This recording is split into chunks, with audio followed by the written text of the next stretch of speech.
ಪಾನಿಪುರಿ ಅಂದರೆ ಎಲ್ರಿಗೂ ಇಷ್ಟ ಅಲ್ವಾ. ಆದರೆ ಅದೇ ಫ್ಲೇವರಿಂದು ಇವತ್ತು ನಾವು ಭಡಂಗ್ ಮಾಡ್ತಿದ್ದೀವಿ. ಭಡಂಗ್ ಅಂದರೆ ಅದೇ ಮಂಡಕ್ಕಿ ಅಥವಾ ಭೇಲ್ ಏನಾದರೂ ಹೇಳ್ಬೋದು. ಇದಕ್ಕೆ ಫಸ್ಟ್ ಒಂದು ಮಿಕ್ಸಿ ಜಾರಲ್ಲಿ 3-4 ಹಸಿಮೆಣಸಿನ್ಕಾಯಿ, ಅರ್ಧ ಕಟ್ಟಷ್ಟು ಪುದೀನ, ಅರ್ಧ ಕಟ್ಟಷ್ಟು ಕೊತ್ತಂಬರಿ ಹಾಕಿ ನೀರಿಲ್ದಿರ ರುಬ್ಕೊಬೇಕು. ನೀರು ಹಾಕೋದ್ರಿಂದ ನಾವು ಸ್ಟೋರ್ ಮಾಡೋಕ್ಕಾಗಲ್ಲ, ಅದಕ್ಕೆ ನೀರು ಹಾಕ್ದಿರ ಈ ಥರ ತರಿಯಾಗಿ ರುಬ್ಕೊಬೇಕು. ಇದನ್ನು ಎತ್ತಿಟ್ಕೊಂಡು ಇನ್ನೊಂದು ಮಿಕ್ಸಿ ಜಾರಲ್ಲಿ ಒಂದು ಡ್ರೈ ಪುಡಿ ಮಾಡ್ಕೊಳ್ಳೋಣ. ಇದೇ ನಮ್ಮ ಪಾನಿಪುರಿ ಫ್ಲೇವರ್ ಕೊಡೋದು.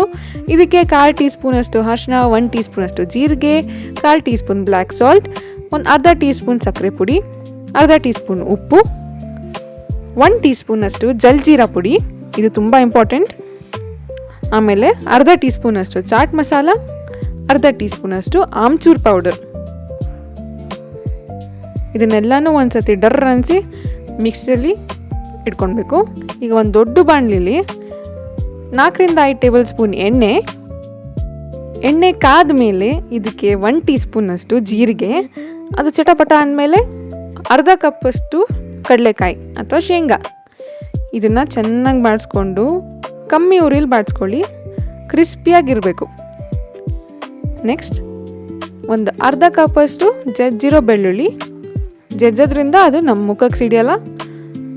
ಇದು ಘಮ ಘಮ ಬಂದಮೇಲೆ ಸ್ವಲ್ಪ ಕರಿಬೇವು, ಇದು ಕೂಡ ಕ್ರಿಸ್ಪಿ ಆಗೋವರೆಗೂ ಬಾಡಿಸ್ಕೊಂಡು ನಾವು ಪಾನಿಪುರಿ ಫ್ಲೇವರ್ ಒಂದು ಪುಡಿ ಮಾಡಿದ್ವಲ್ಲ ಅದನ್ನೆಲ್ಲ ಸೇರಿಸ್ಕೊಂಡು 1-2 ನಿಮಿಷ ಬಾಡಿಸ್ಕೊಳ್ಬೇಕು. ಕೊನೆಗೆ ನಾವು ಗ್ರೀನ್ ಚಟ್ನಿ ಮಾಡಿದ್ವಲ್ಲ ಅದನ್ನು ಕೂಡ ಸೇರಿಸ್ಕೊಂಡು ಹಸಿ ವಾಸನೆ ಹೋಗೋವರೆಗೂ ಬಾಡಿಸ್ಕೊಂಡ್ರೆ ಮುಗೀತು. ನಮ್ಮ ಪಾನಿಪುರಿ ಫ್ಲೇವರ್ ಭಡಂಗಿಂದ ಮಸಾಲ ರೆಡಿಯಾಗಿದೆ. ಇದಕ್ಕೆ ನಾವು ಮಂಡಕ್ಕಿನ ಸೇರಿಸ್ಕೊಂಡು ಮಿಕ್ಸ್ ಮಾಡಿ ಚೆನ್ನಾಗಿ ಉಪ್ಪು ಎಲ್ಲ ಕರೆಕ್ಟ್ ಇದೆಯಾ ನೋಡಿ ಸೇರಿಸ್ಕೊಳ್ಬೋದು. ಇದನ್ನು ನಾವು ಆರಾಮಾಗಿ 15-20 ದಿವಸ ಕಾಲ ನಾವು ಸ್ಟೋರ್ ಮಾಡ್ಬೋದು. ಈಗ ಸಂಜೆ ಟೀ ಟೈಮ್ಗಾಗಲಿ, ಮಕ್ಕಳಿಗೆ ಸ್ನ್ಯಾಕ್ಸ್ ಆಗಲಿ, ಅಥವಾ ನೀವು ಟ್ರಾವೆಲ್ ಮಾಡ್ತಿದ್ರೆ ಇನ್ನೂ ಆರಾಮಾಗಿ ನಾವು ಇದನ್ನು ರೆಡಿ ಮಾಡಿ ಇಟ್ಕೊಳ್ಬೋದು.